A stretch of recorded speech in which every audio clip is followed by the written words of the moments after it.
All right, here we go with chapters 3 and 4 of Orphan Train Riders. The story, Orphan Train Riders, Irish Strong William. And we are up to chapter 3. Chapters 1 and 2, we found out our main character, William. He is young, and he came over with his dad. They left Ireland, and his brother, baby Hugh. And they would not let the dad in because of tuberculosis, and baby Hugh was too young to come in, and so his dad made a really quick and incredibly difficult decision to leave William with a kid he didn't know, a teenager, 15-year-old, named Shane. They got in trouble stealing food from some vendors on the street in New York, got caught by a cop, and the cop then took them to a building where the cop said, people here will help you. Brings us up to chapter 3. Even though Shane and William had been up for quite a while, it was still very early. William sat on top of his leather suitcase they had retrieved from the alley and stared up at the door. He was not sure if he wanted to see what was on the other side. His feet were caked in dirt, and his shaggy, sandy hair didn't lay quite flat. The smell of food was promising, but the sound of adult voices on the other side of the wooden door had him feeling uneasy. William still didn't much like adults. Even though the last one who had brought him here had been nice, he still left. Adults, they always seemed to be leaving him. He thought about leaving. Maybe Officer Sullivan was wrong. Maybe these were not nice people who would help them. He shifted his legs to stand up. A well-dressed man opened the door and looked out. He didn't say anything, but nodded and motioned the boys to enter. William looked at Shane, still willing to follow his lead, even after all the trouble he had gotten them into. Shane shrugged. "We don't have anywhere else to go. It's probably better than sleeping in a box," Shane explained, and then walked through the doorway. William looked carefully at the man standing at the door once more before making up his mind and following Shane inside. Once the man had closed the door, he took the lead and walked them through a series of hallways until they arrived at a dining room of sorts. William was surprised to see it was filled with children of all ages. There were kids his age, babies, some about the same age as Hugh, and some older than even Shane. One of them walked to a table, sat down, and were served a steaming plate of eggs and oatmeal. After a few bites, the man welcomed the boys to the Children's Aid Society, introduced himself as Mr. McCully, and then asked them how they came to be here. Shane, the guilty party, wasn't really excited to tell the tale, but William had no problem offering up all of the details. Chapter 4. Mr. McCully listened carefully, occasionally stroking his enormously bushy beard as William told their story. When William was finished, he let out a heavy sigh. Just thinking about all that had happened made him feel tired. "Now, did Officer Sullivan tell you what we do here?" Mr. McCully asked. "He told us you help kids," William said. "Well, he's right. We do," Mr. McCully confirmed, and both boys relaxed a little. "We help lots of kids, and we help them in lots of different ways. Some kids we send to school. Some kids a cheap place to stay while they work in the city. But I have different plans for you two. Shane, I think that you would be a great addition to a farm family, especially since you already know some of the farming skills from potato farming in Ireland. We would like you to teach you how to grow some of our American crops, like corn and wheat, and also how to take care of animals like cows, horses, pigs, and chickens. You can learn all of this out at our farm school.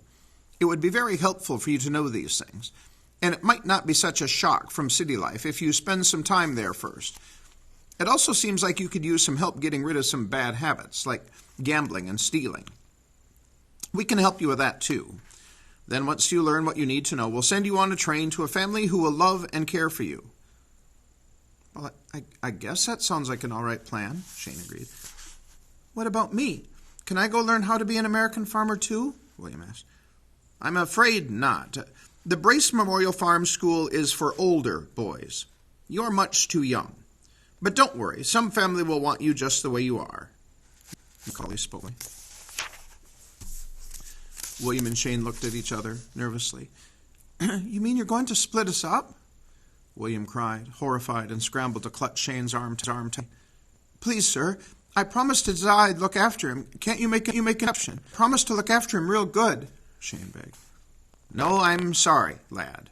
There is a train headed to Indiana in a few hours, and William, you will be on it. Shane, you will leave for the farm tomorrow. Finish your breakfast now, and I promise to find you before you each leave, Mr. McCully said firmly. William leaned into Shane and began to quietly cry. Shane sat in shocked silence, too upset to even finish his breakfast. They sat this way for a long time.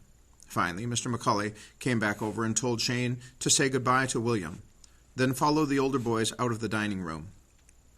Shane turned to William and said the only words he knew might give him courage and hope. Trust in God. Honor your family. Irish strong. Then with one last sad look, he left.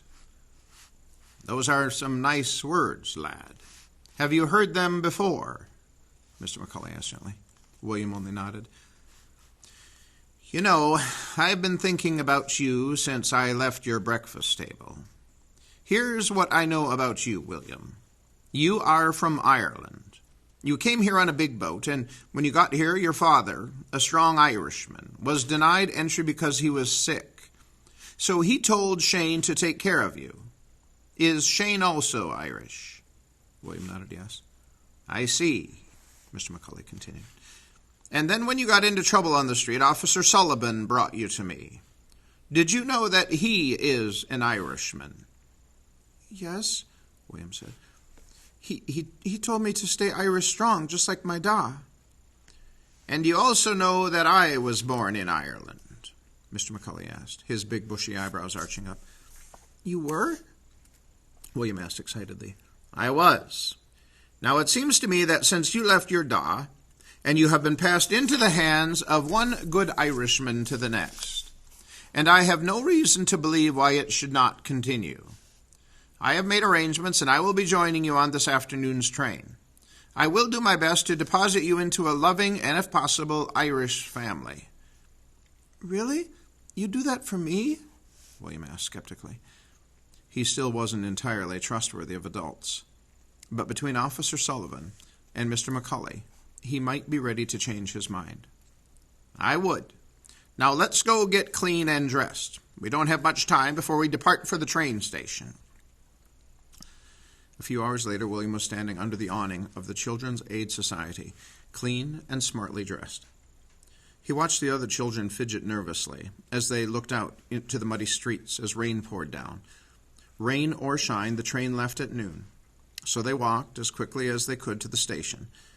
The group was led by Mr. McCully, who had the only umbrella of the group. What had started out as a hopeful event for William now felt like a big, wet mess. Something bad was always happening, even after someone promised something good. At the train station, tickets were bought, feet squelched noisily in wet shoes, and 25 children boarded the train. The rain fell in thick sheets, washing over the train, making it impossible for the children inside to see out the windows as they left New York City. They sat, huddled and shivering in wet clothes. William leaned against the window and began to cry, his tears mimicking the raindrops that slid down the window pane. He hoped that Mr. McCully was right, that someone wonderful would be waiting for him in Indiana, maybe even an Irish family. He tried to think positive, but it had been a long and miserable day, and he had a hard time believing it was going to get any better. All right.